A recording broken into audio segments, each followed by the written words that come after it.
Hello, welcome to Tangier and welcome to Casa Tosca.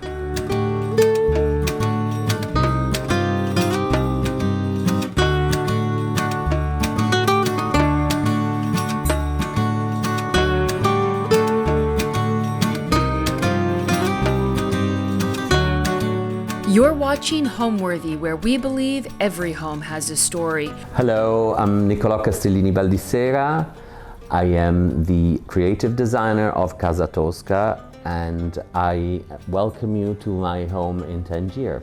I arrived in Tangier the first time in 1986 with my mom by boat from France. And that was my first encounter with this white city, which was a third of its size at the time. Then never again until 2009 when I came back with some French clients. But I stayed longer and fell in love with it and bought my first place here in the heart of the Medina, and which became the beginning of this love story with this city. We now moved to a different area of the city, and which is called Perched, where we are at the moment. And we've been here since about 10 years. Tangier sits at the western corner of Africa and opposite Europe, and looking onto the Strait of Gibraltar, which virtually separates the Atlantic Ocean to the Mediterranean Sea. So its position is extraordinary, and it's what makes Tangier an incredibly special place because of this crossing of two continents and two seas. And that for me was some sort of irresistible charm that I could not succumb to. And still to this day, looking out our terrace and looking, it feels like I can reach out to Europe, but I'm in Africa. And I look left and it's the Atlantic, I look right, it's the Mediterranean Sea, and it's just incredible. It's a very, very special place.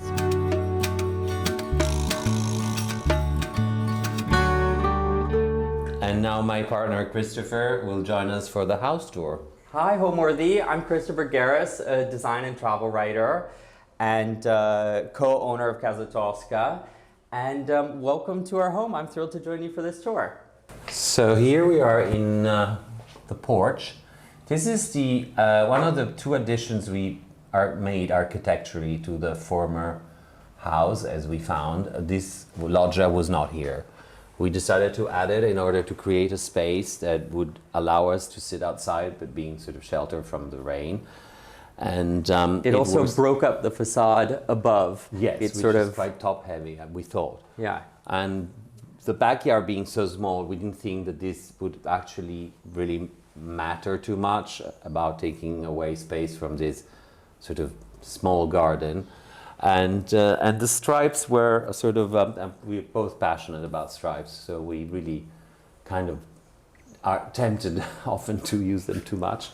And it was just an idea to give it a sort of a more sort of tented area feeling.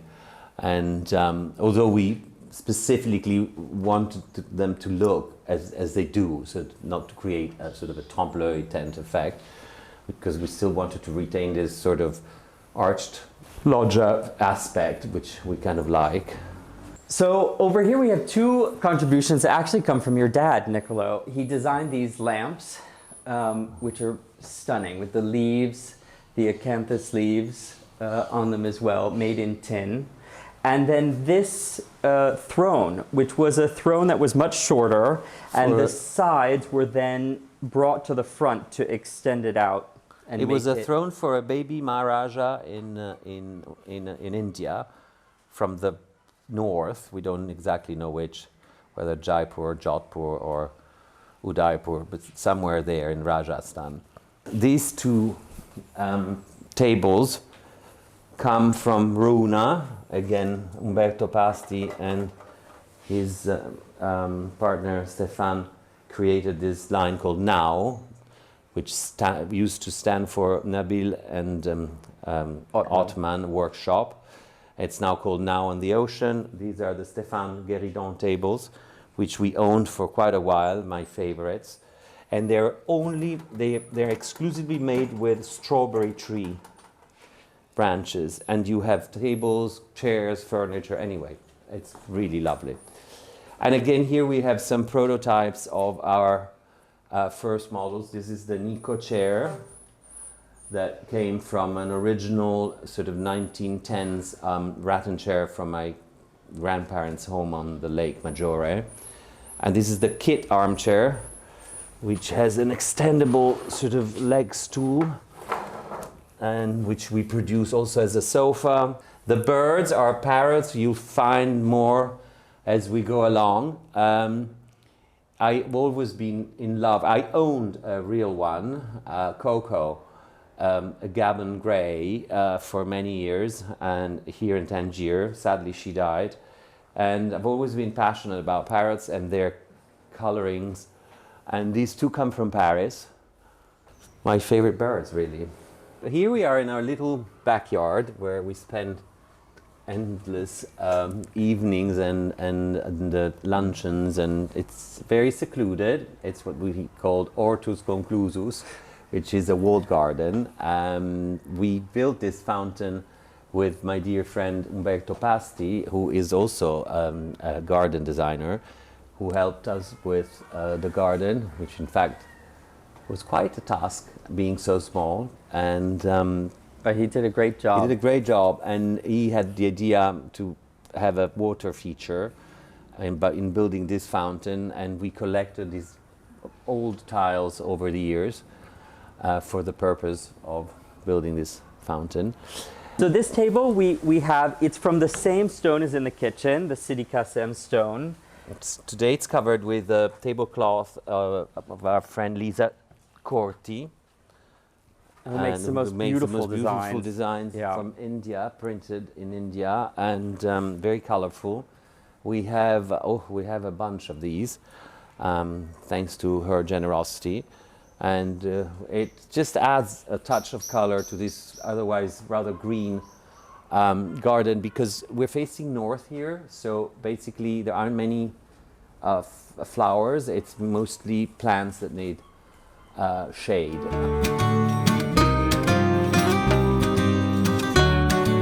Here we are on the first floor terrace, which is in fact sitting right on top of the loggia, the striped, white and green striped loggia we were earlier. And this is, again, another sort of outdoor space. We have them at every level, which is, we're starting to slowly gaining our way up. What is most impressive About these? about this terrace are these three giant pots, again made by our friend Madison Cox in near Marrakesh, MC Pots, Morocco, and they're so large and so oversized that allow you to basically grow everything into them. So we filled these ones with jasmines and Plumbago. plumbagos, which have covered this this pergola. This pergola that you designed, Yeah, this was my Yeah. contribution. which is great, although now it's hard to tell, but it was quite an elaborate design, and it's been now covered by this lush vegetation. My favorite thing about this room up here is that we particularly use it for parties, and throughout the year we remove furniture and then put it back, and it's great. Sometimes we'll set up a little table in the corner and have lunch out here. It's a nice sort of multi-use yeah. space off the living room.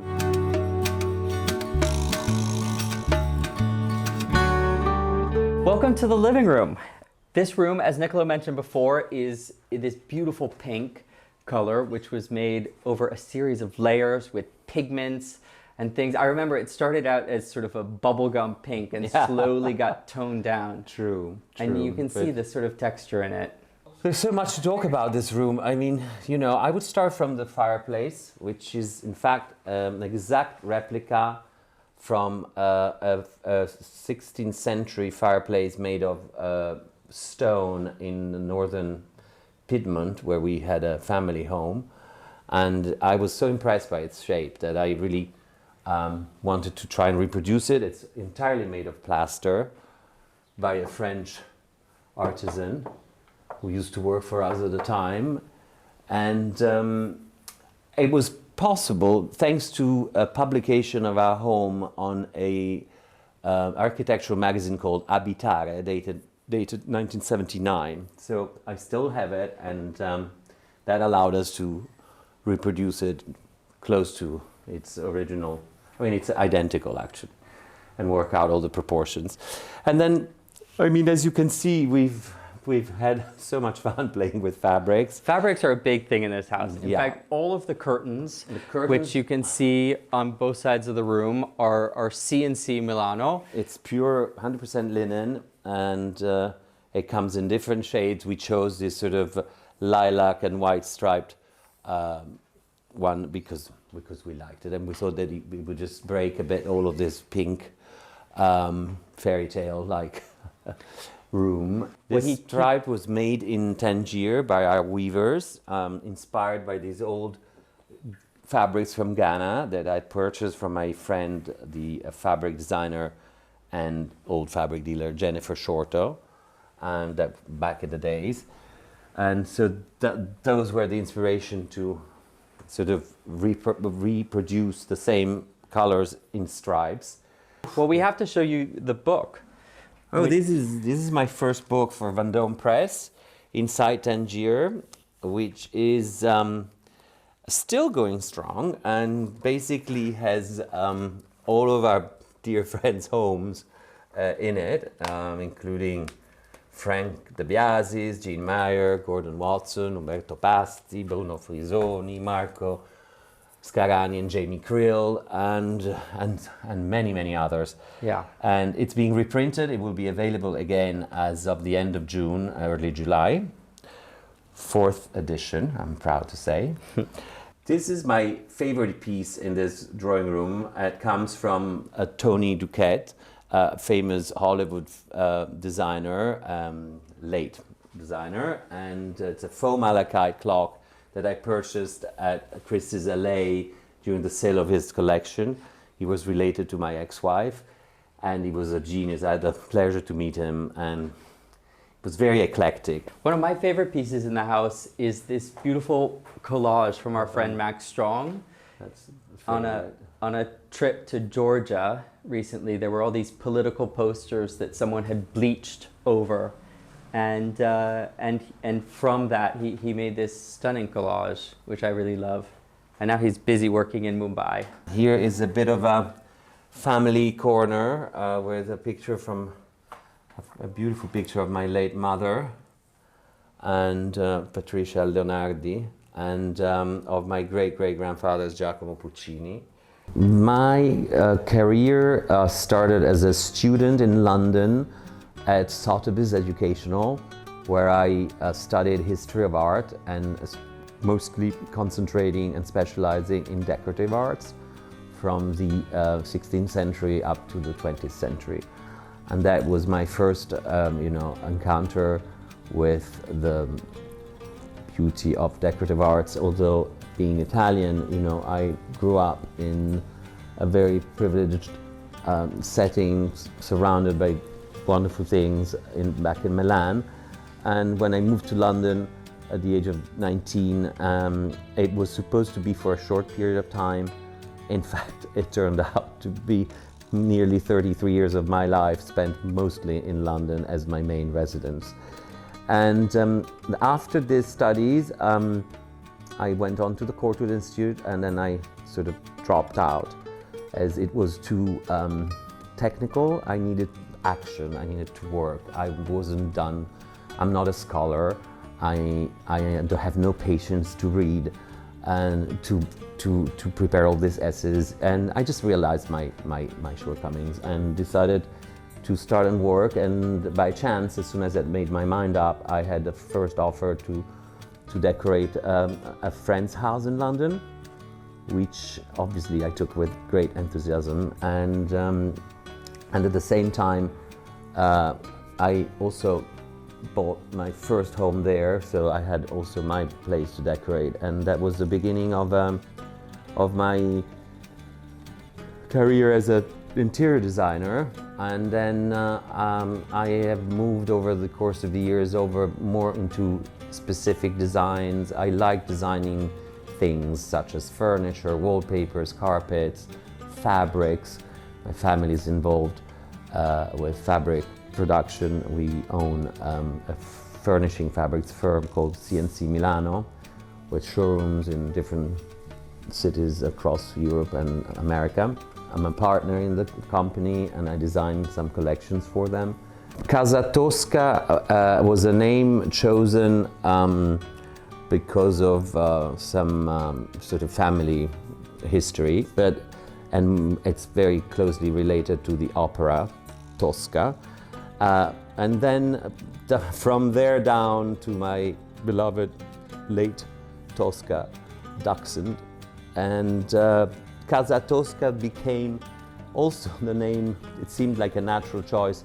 It became a name for our furniture line that Christopher, my partner, and I created. We have always been passionate about rattan furniture as we kind of grew up with it. And we decided to design our own line, and there was born Casa Tosca. And here we are, still going after 5 years, and looking forward to grow even further. Can we take you upstairs to the sleeping quarters? Follow us.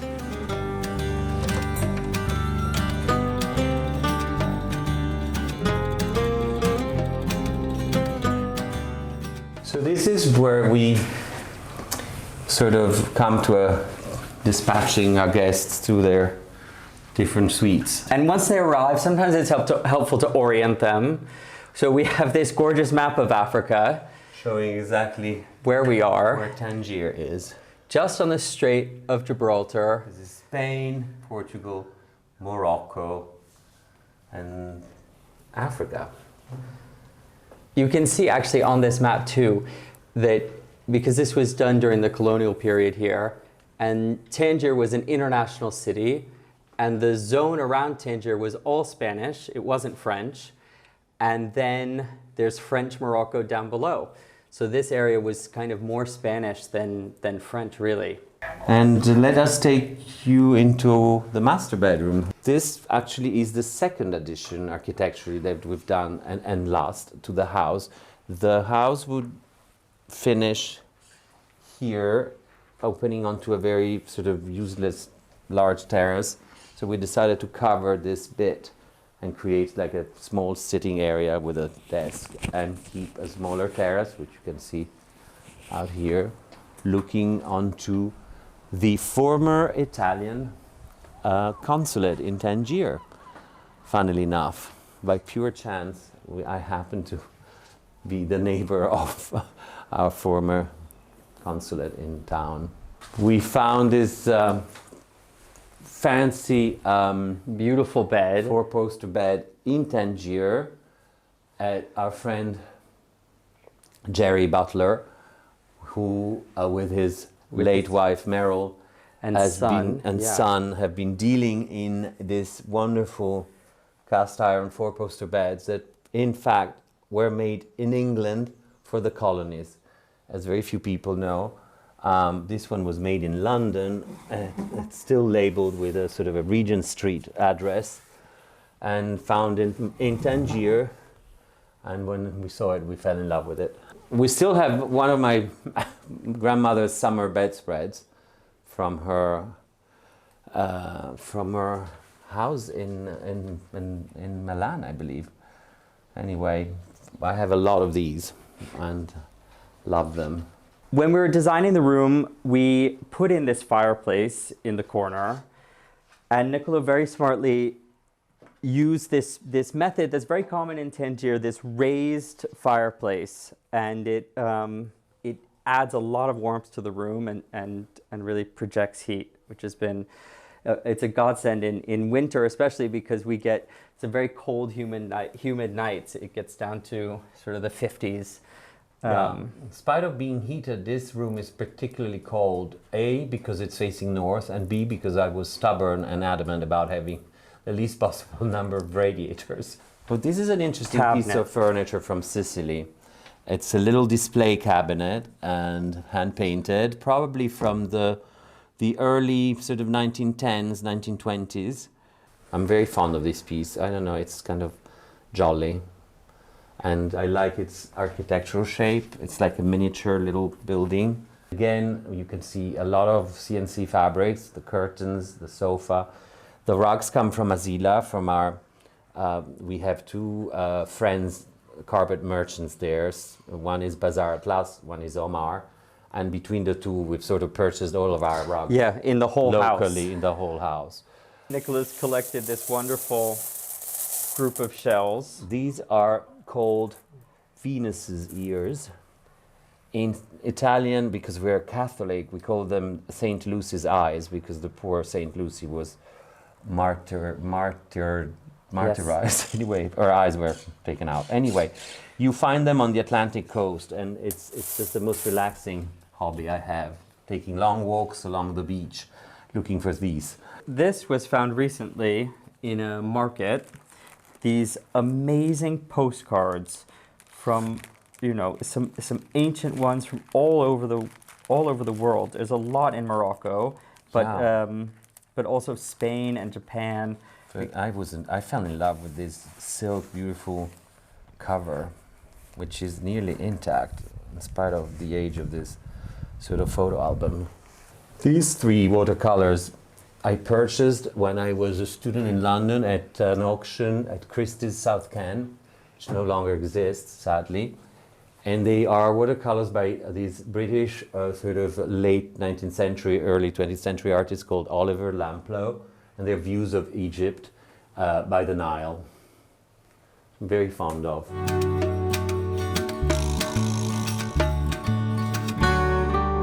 And here we have one of our guest rooms. We recently changed its color. It used to be sort of more sort of orange, like a tangerine orange, which we kind of grew tired of. And so I've decided to go this red maroon hue.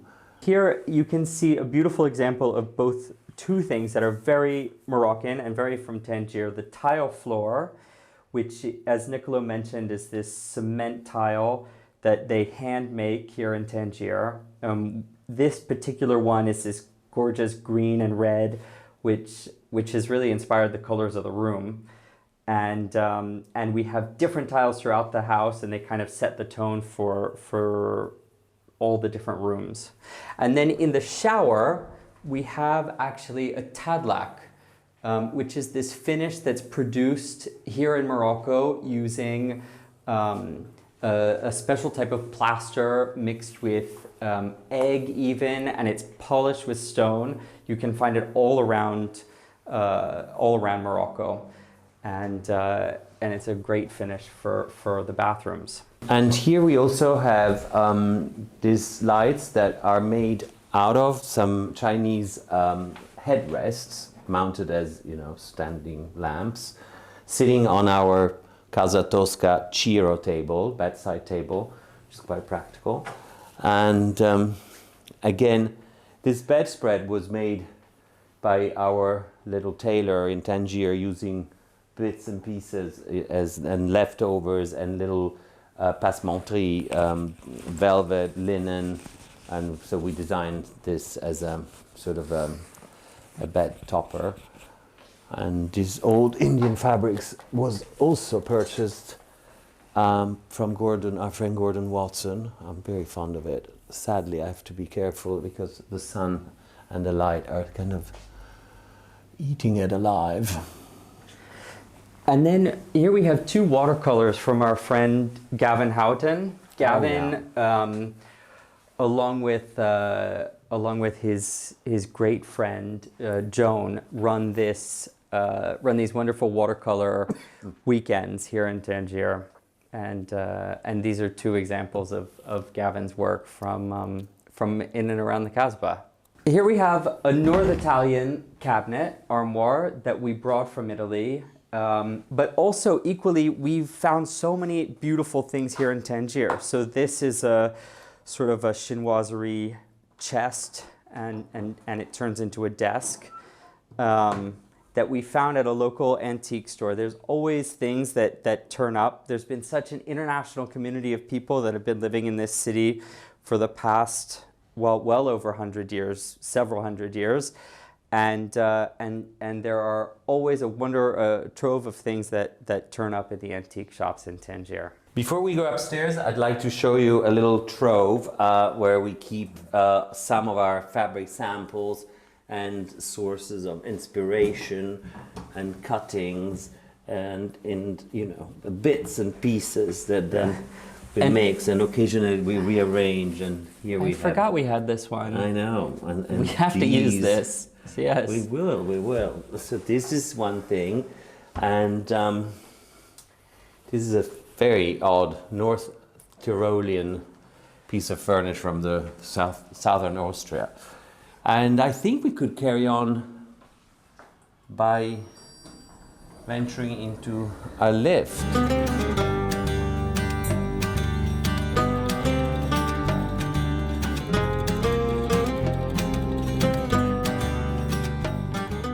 And here we are, welcome to the third and top floor of Casa Tosca. We did a full renovation to the point that we literally left just the outside walls on four sides and emptied the whole inside of the house and rebuilt it entirely according to our new plans.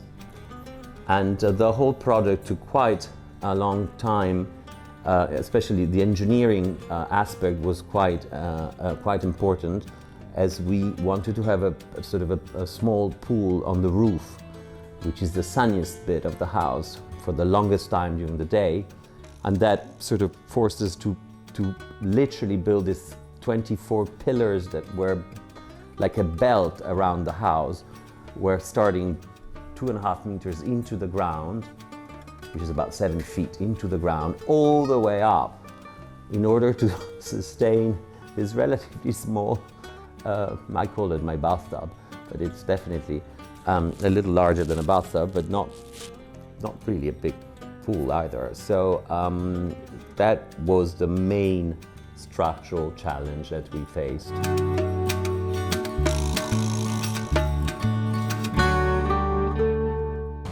So this is the pool, which required all of the columns. How many in total, Nicolò? For the 24. 24 columns. Yeah, pillars, the pillars of Hercules to hold on our tub.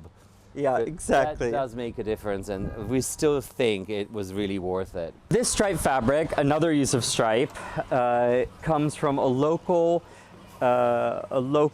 salesman here who whipped these up in a few days. These underneath come from Italy, which are these great day beds that we also produce for a few clients, and haven't yet made them here, but maybe that's the next project. Let's go upstairs and you can see the full view. So from up here you can see the view onto Spain and the Spanish coast. In fact, right now there's a ferry pulling in. This weekend we went to Spain. We discovered this amazing city called Ronda, which is built on this gorge. It's absolutely beautiful. But one of the real luxuries about Tangier is that it's about a 45-hour ferry ride over into Spain, and you can go for a day, for the weekend. We're now sitting comfortably on these newly built banquettes that are also covered with this striped fabric from the local market. Yeah, sort of mattress-looking cushions covered with this local market waterproof fabric. So this is a bit, at the moment it's still hot. It's about 4:00 p.m. and in the evening it gets really the wonderful breeze. So we sit around here with friends and cocktails, and we had these tables, very simple tables designed with the same local stone from Sidi Kassem's quarry that we use in the kitchen and elsewhere. When I first came to Morocco as an American, I felt immediately recognized. The Moroccans were the first country to actually recognize the US as an independent nation. And in return, the US formed some of its first treaties, which are still in existence, with Morocco. And in fact, just here in Tangier, we have the only building listed on the US National Historic Register that's outside of the US. and that's the American legation, which is the US's first diplomatic mission anywhere in the world.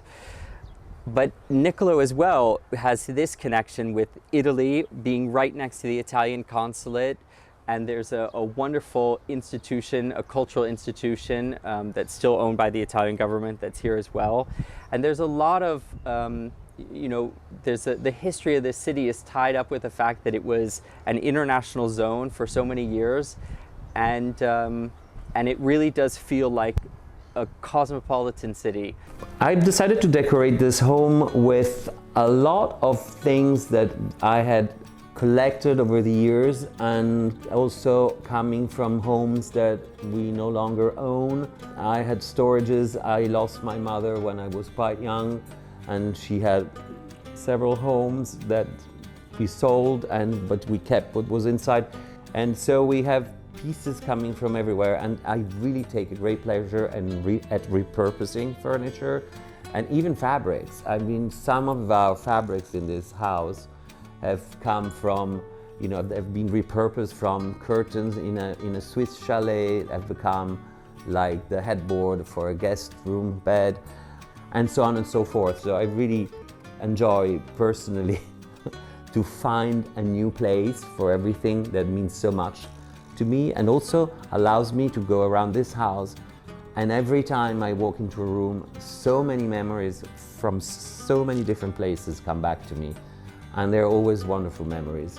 And I like this design aspect more towards a specific target rather than doing the whole project, but sometimes it happens, and I'm very happy to do it. I take a great pride into making one's home as if it had always been there, as if my clients had always lived there and owned what is in the house for most of their lives, and maybe, making it's building sort of a history, even if there isn't any. And what is most important for me is that you don't see my imprint, so that the house looks mostly the clients. And what it really, I've always made it a point, because I was, as I said before, I was so privileged in growing into such beautiful surroundings and homes, and that I feel like, it was so inborn in me that I wanted to transfer it into my clients' homes, even if they didn't have the same past or the same privilege. I'm a mere conveyor of discovering what you like and what you don't, and so that's really been my major point, trying to make someone's home look as if it's always been their home and there isn't anyone else who's come in to help. I can admit to one trademark of my whole career is my strong passion for colors. So there is no way you'll ever find a house where I had something to do with entirely white. I mean, white is kind of I like it on exterior walls. On this Casa Tosca in Tangier is entirely white, painted, sort of whitewashed, painted outside, but inside there isn't a single room with a white wall.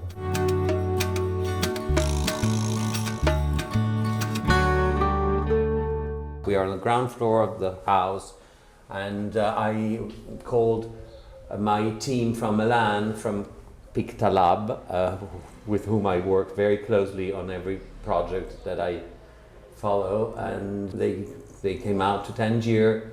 It's their second time here, as they happen to have been here when we first finished the house. All of the colors were done with them, and all of the special finishes were also done with Pictalab. So they came here.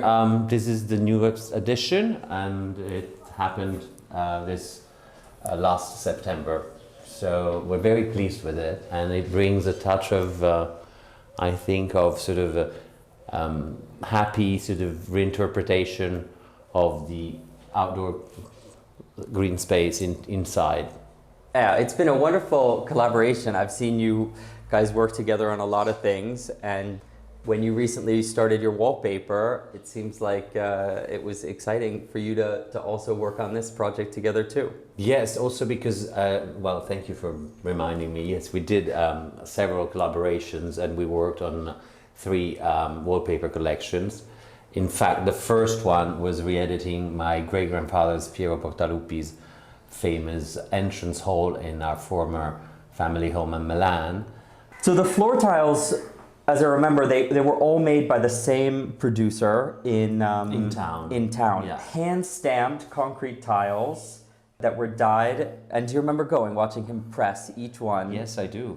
In fact, we changed the colors several times, and this is an old design from Tangier that exists, and we just simply rearranged the colors according to what we liked. Amazing.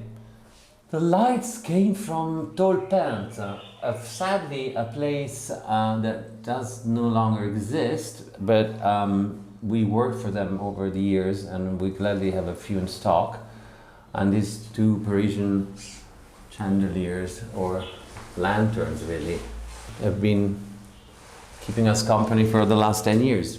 Well, when Nicolò recently worked with Ursula from Pictolab to redesign this room, it brought so much light in because it had been sort of this dark charcoal gray before. And the moment we changed it, it really transformed the space. And at night when we have people, we line the whole corridor with candles and it sort of glows and has this really warm, welcoming feeling. This is the lobby.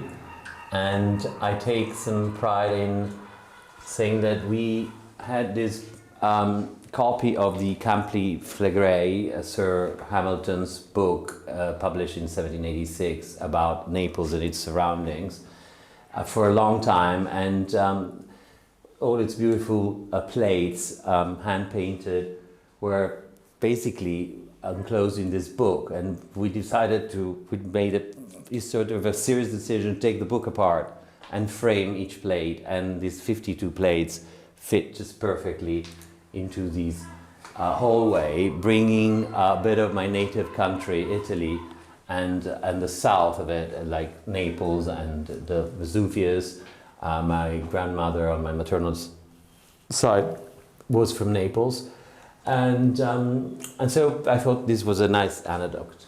It was certainly a lot to hang, but... Oh, right. And thanks to you, Master Hanger, because I didn't do the hanging. There's a cool thing in this room. We have, when Nicolò first had the room painted with Pictolab, it was this sort of plant full green scheme with all of these wonderful agaves and things, but... There's some left. There's a bit left just in the corner, but it was a bit too much. And Nicolò took the drastic decision after it was done to repaint it, but we kept this lovely little tortoise. What about the fabric? One of my favorite pieces of furniture. In fact, it's actually one also of the oldest pieces from Piedmont 1750s, in spite of this very modern design. This banquette used to be sitting in the hallway of the Palazzo in Torino, and it's a present from my dad. And currently upholstered in C&C fabric that Nicolò designed. Yeah, from my collection Grand Tour, my latest collection from C&C. This is the Mikado silk, which is in fact a fully recycled fabric called Trevera, and that reproduces the effect of silk. And I'm very fond of this banquette. I like the design of the back, which is incredibly modern if you think this was sort of conceived in the 1760s, 80s.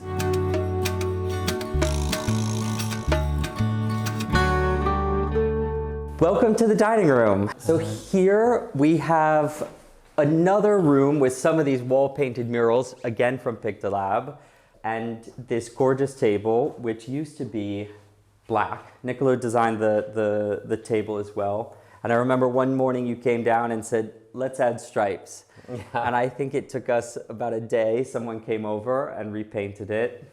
The beauty of Morocco and its craftsmen. We've got this fireplace that was inspired by a home that I previously owned in the northern Italian countryside, not far from Turin, and it's all made of plaster, so it's a complete sort of fake invention. And again, this room works very well at night when it's fully candle lit and, you know, full of our guests. Here you have your first sort of approach with our Tino chair that was created for Casa Tosca as the first dining chair. It's quite comfortable and quite traditional, I find, and works very well. This Etro fabric from Etro Home Collection was actually coming from my bedroom curtains in my chalet in Gstaad. And when we sold our home there, we reused the stripe in you will sit along, you know, our visit in different rooms. The Steinbock, is that called like a mountain goat? Yeah. From Switzerland. Again, they were sitting on a large dresser in the dining room in Gstaad, and here they are. In fact, these animals only exist in the Alps, but here they are. They landed in Morocco. Well, there's a bit more of the Alpine theme here too, with the another memorabilia from Gstaad. So Gstaad came to Tangier partly. In the dining room. Yeah, mostly in the dining room. Yes. It's quite important to understand that social life in Tangier happens in private homes mostly. There aren't as many restaurants as there are, for instance, in Marrakesh, or as one would expect to find in a city as big as Tangier.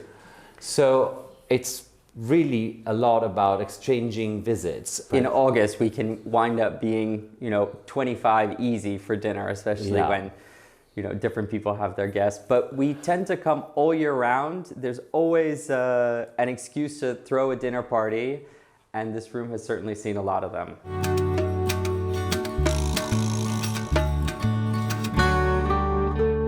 So we're actually going through the butler's pantry, and this is where we kind of arrange our flowers and keep all sort of glasses and things, and then we come into the heart of operations. To the kitchen. There is a wide array of objects in this kitchen. There are sort of taxidermy game from my great-great-grandfather, who's not very popular these days, but anyway, it used to be quite popular back in the 1910s and 20s. We've got all sorts of like tiles from Portugal, these architectural models from Switzerland. These were actually the thesis project for carpenters. This one and maybe that one over there also were actually architectural models of young students that would take it, as a kid said, as their own. Yeah, once they completed their studies in carpentry, they would bring these models around to their future prospective jobs and say, "This is what I can make. Let me work on your house." It's always really enjoyable because we spend so much time working with craftsmen. It's very fun to see something so beautiful. This fabric is actually from C&C Milan, our fabric company. And again, it was recycled from my eldest son's bedroom's curtains in Gstaad. And he had a very large window, so we had a lot of this fabric, which we decided to use for the kitchen curtains, which hide, all the instruments for cooking. It's an easy, simple, sort of country-like way to keep things airy, and as we are by the sea, so it's kind of humid, so everything needs very to be humid, yes, open. You can't really have it airtight. We chose this yellow hue, which is a sort of mustardy yellow, really, and brings also some light because this room is quite dark. We only have a French door into the backyard, and it was also important for us to have an eat-in kitchen because when it's just the two of us, or maybe just with a friend as well, in the evening, it's so handy to. That's right. We do sit here quite often when it's just the two of us. Yeah. Does happen, Yeah. fortunately. Oh, this table comes from Switzerland again. It folds, and it's actually meant to be against a wall, but we keep it open, and it comes from a boulangerie, sort of Yeah. oh God, bread shop, A bakery. a bakery. Yes. Thank you. Hello. Anyway. Another special thing about this kitchen is the stone, which is a local stone called Sidi Kassem. It comes from a nearby quarry. And it's a porous stone. The guys who sold it to us really advised against using it in the kitchen. But in fact, it absorbs any oils or things. It brings out this wonderful veining. It gives this sort of feeling of life because it keeps changing and changing colors, getting darker, and the veins are coming through. And then eventually, you know, it's always a bit shocking at first when the first stains happen. You're like, oh, no, my new counter. And then again, it gets sort of more homogeneous. Yeah, homogeneous. Homogeneous. Anyway. And it all blends in. We're very pleased with it. Well, one thing that we're really blessed with in Tangier is an amazing market. So there's a lot of fresh vegetables in the central market of Tangier, in the Grand Soko, and there's also an unbelievable fish market. So throughout the year, you have different seasonal fish, crevette royale, big tunas, and they have big marble counters where the guy will be slicing an entire tuna. You get to pick which piece of the fish you'd like, or get to see what vegetables are in season, what flowers are in season. So everything that we eat here is very seasonal. And it's been a wonderful thing about cooking in Tangier. Kit's a great cook, so he's the expert. And thank God for that. I love eating. That's about it. I like this house very much because it's like a wedding cake. It's on several layers, and so you start at the ground floor where you have a small backyard that gives you shade and peace and green during the warmer months. It's also got this porch which allows you to sit outside even if it's raining, and so this in and out feeling. And then you start walking up, and as you start walking up, the light gets greater, and you get a lot of light, and by stages. So you come to the first floor where we have a nice living room with several windows, and you start kind of grasping about the whereabouts of the house, which you don't really do from the ground floor. And the salon is painted pink, and then you have a terrace. And so that's kind of perfect for sort of mid-afternoons, readings, and great in the evenings with a big fireplace. And then again, you go to a second floor where you have sort of the sleeping quarters for guests and our own master suite, which has a terrace from which you start seeing the neighbors' roofs, and you start feeling the sea and the air, the breeze changes, and then finally you come to the top, and there you dominate entirely the Bay of Tangier and the Strait of Gibraltar, and across to Spain and all of the city, and it's fantastic. So it's like being, like changing channel every floor.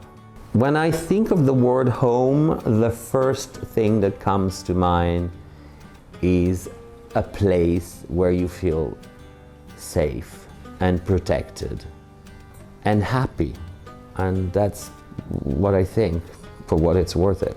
Homeworthy, thank you so much. It was great having you, and hopefully we'll have you back soon enough. See you next time. See you next time. Bye. Ciao, ciao. Thanks for watching. Be sure to go to homeworthy.com for exclusive content, shopping guides, and so much more.